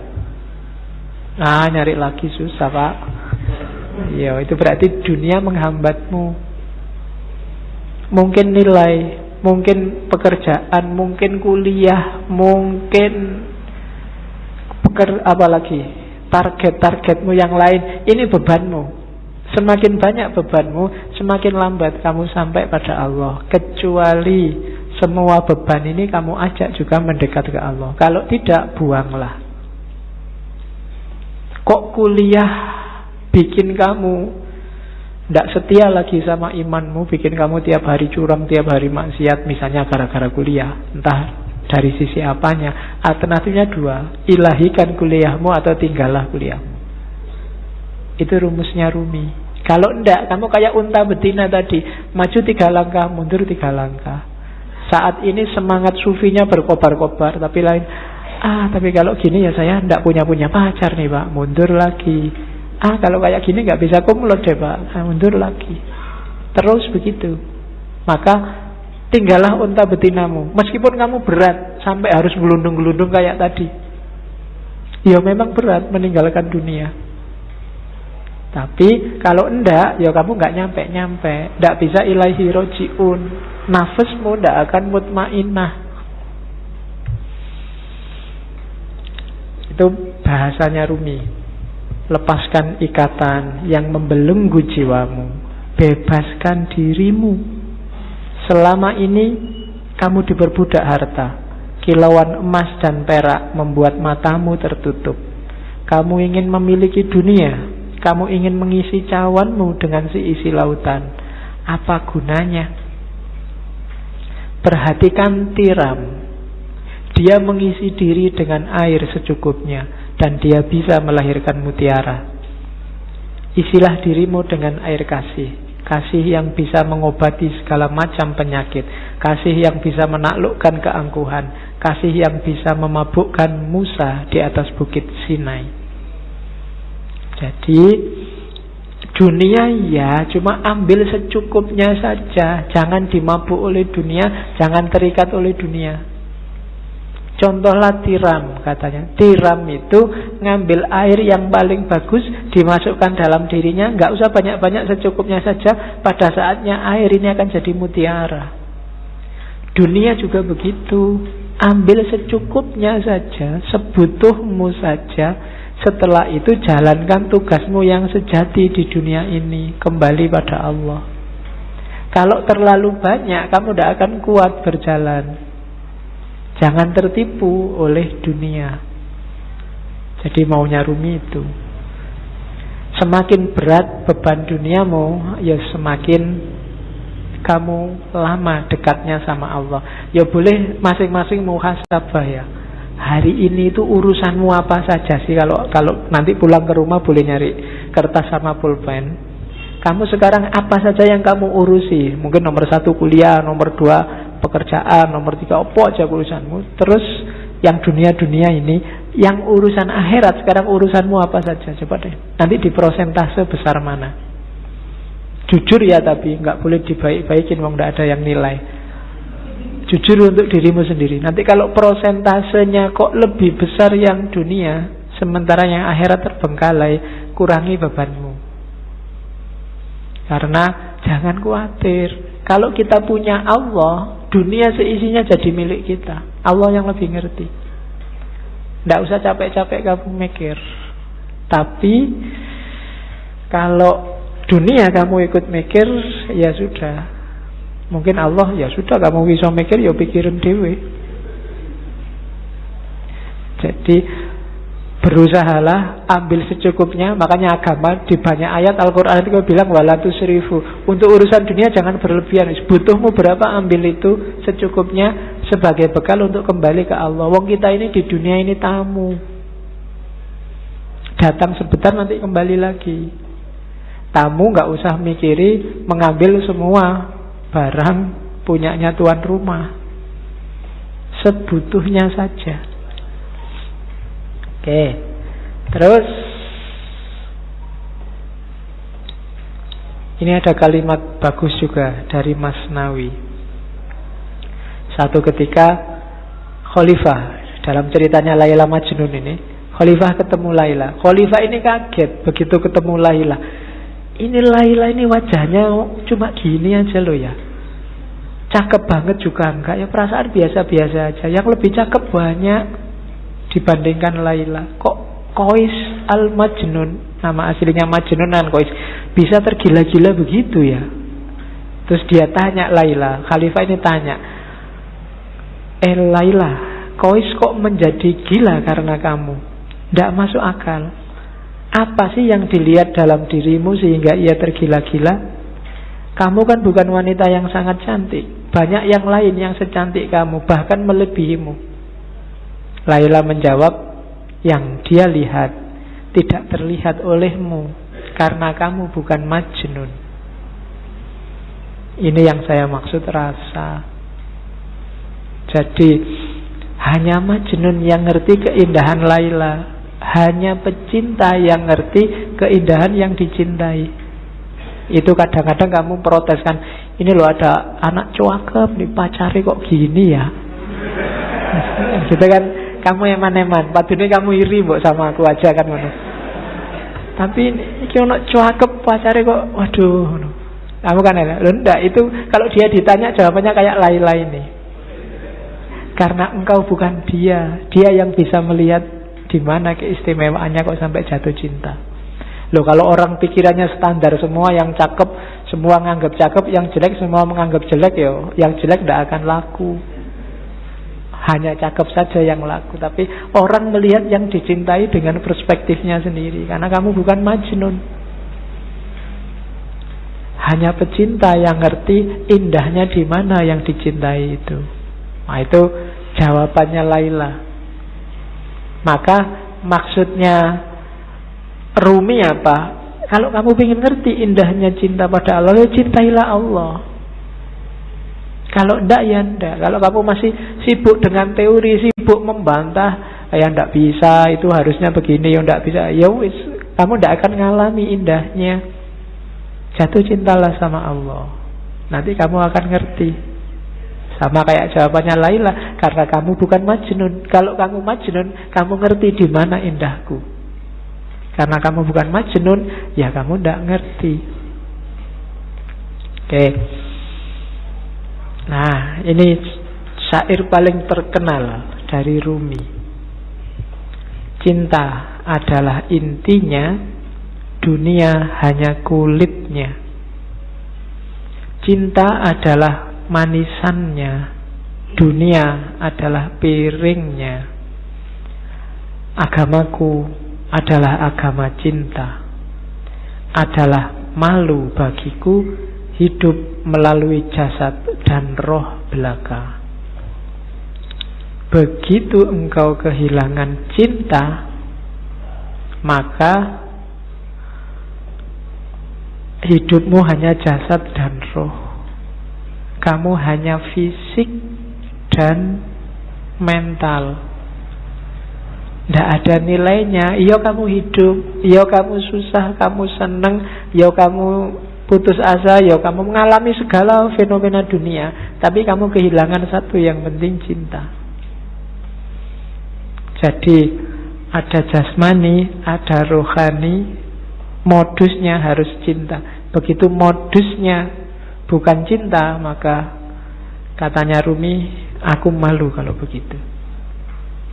Hanya jasad dan ruh belaka, termasuk agama.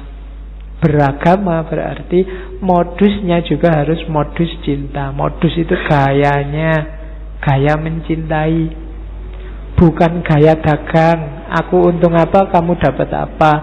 Apalagi gaya ngamuk, apalagi gaya marah-marah, gaya tawuran. Nggak, agama gayanya harus gaya cinta. Gaya cinta itu ciri paling utama adalah tidak egois, tidak mikir senengnya sendiri, enaknya sendiri. Kalau masih aku, belum. Masih aku, kelompokku, aliranku, pikiranku, pendapatku, masih egois. Tidak bisa memahami yang lain. Pokoknya sing bener aku, liyane salah kabeh. Besok yang lain masuk neraka semua. Nah, gaya kayak gini berarti bukan gaya cinta. Ngomongnya jangan, kalau cinta itu aku yang bener sih, menurutku yang bener ini. Yang lain kalau bisa tak ajak semua masuk surga bareng-bareng aku. Bukan yang lain, karena kamu banyak bid'ahnya kamu masuk neraka sekarang. Enggak begitu. Aku pingin aku dan kamu masuk surga. Ayo kita masuk surga bareng-bareng, menuju Allah bareng-bareng. Ini beragama gaya cinta, bukan beragama yang egois. Kalau beragama yang egois itu tinggal jasad dan ruhnya agama. Kehilangan esensinya, kehilangan intinya.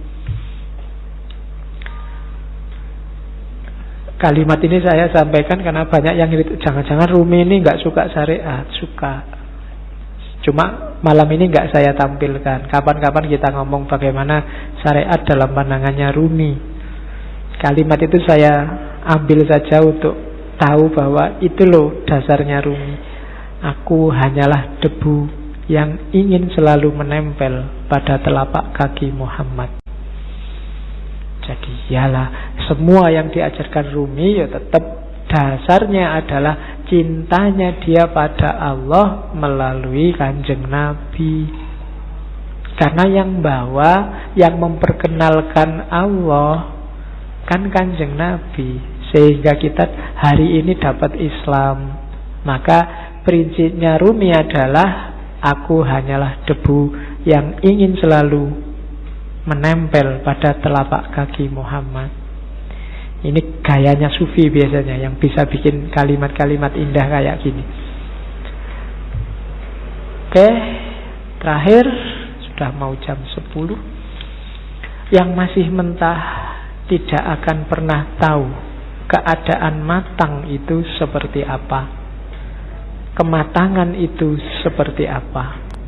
Penjelasan lewat kata-kata tidak akan membantu.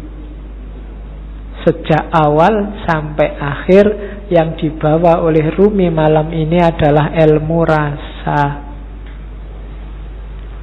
bukan ilmu lahir. Jadi tidak lewat kata-kata, harusnya rasakan sendiri oleh batinmu. Dan untuk bisa nyampe ke sana, ya kita harus matang. Yang mentah tidak akan paham, hanya yang matang yang paham.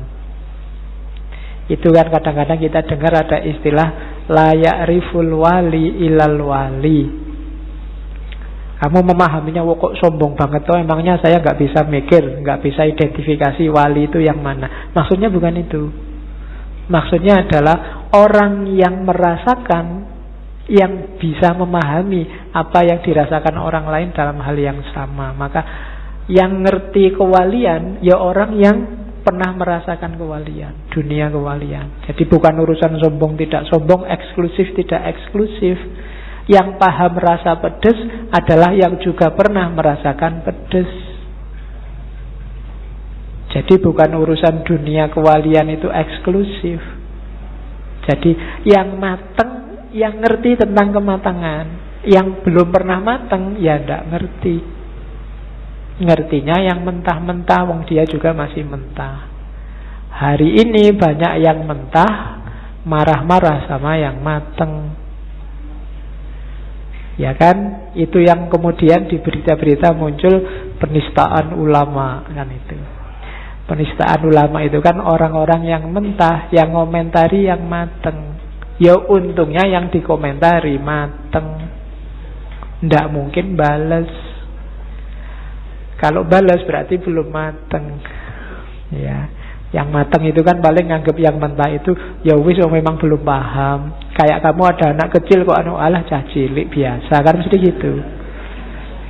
Sama kayak Nabi waktu dilempari di Taif kan Nabi ngerti. Loh itu memang orang belum mateng, belum jadi, belum ngerti. Maka Nabi tidak balas marah meskipun Jibril datang. Nabi tak belain yuk kalau marah ndak. Malah didoakan semoga mereka dapat hidayah. Itu bedanya mateng dan tidak mateng. Tidak mungkin kalau dia mateng akan balas pada yang mentah. Kalau yang mentah melecehkan yang mateng, mungkin wong dia masih mentah. Jadi yang terjadi hari ini itu sangat masuk akal. Kamu nggak perlu kaget. Kok ada orang menistakan ulama? Itu tidak luar biasa. Orang awam loh menistakan ulama biasa. Yang luar biasa ada ulama menistakan orang awam. Itu baru luar biasa. Perlu dipertanyakan keulamaannya. Jadi kamu tidak perlu kaget. Ada orang ngomentari kiaimu pedes-pedes. Lo biasa memang dia awam belum mateng. Kalau kebalik baru kamu boleh kaget. Malah kiaimu yang ngomong pedes-pedes ya, itu berarti kebalik. Perlu dipertanyakan. Itu berarti nggak mateng. Itu yang menurut saya logikamu kebaliknya di situ kemarin. Kok kamu marah-marah ada orang? Ya enggak. Ya dia memang nggak mateng sih ya. Nah, untuk orang yang tidak mateng, caranya apa? Ya kamu matengkan, jangan kamu gerutuk, kamu pukuli. Wong dia memang belum mateng. Diajari gimana caranya biar lurus, biar benernya gimana, kan begitu. Oke, alhamdulillah malam ini kita sudah selesaikan Maulana Jalaluddin Rumi dalam pikirannya tentang cinta. Februari selesai, nanti bulan Maret kita ganti sesi ya. Sudah agak lama di Islam, kita akan ke barat lagi. Ternyata saya lihat tadi di kalender Maret ada Rebonya 5. Kita ke barat lagi, ke kuno sekalian. Kita akan ke Yunani dan Romawi. Ada 5 aliran yang akan kita tengok. Yang pertama sofisme. Sofisme ini yang sering dituduh jadi biang keladi lahirnya sekarang cara berpikir relativistik, relativisme. Yang kedua kita akan melihat Epikuros, epikurisme, yang sering dituduh jadi biang keladi lahirnya aliran yang di modern disebut hedonisme. Orang yang nyari seneng-seneng belaka. Kemudian yang ketiga lawannya epikurisme, namanya stoicisme. Stoicisme ini cikal bakal tradisi berpikir mengutamakan yang batin atas yang lahir.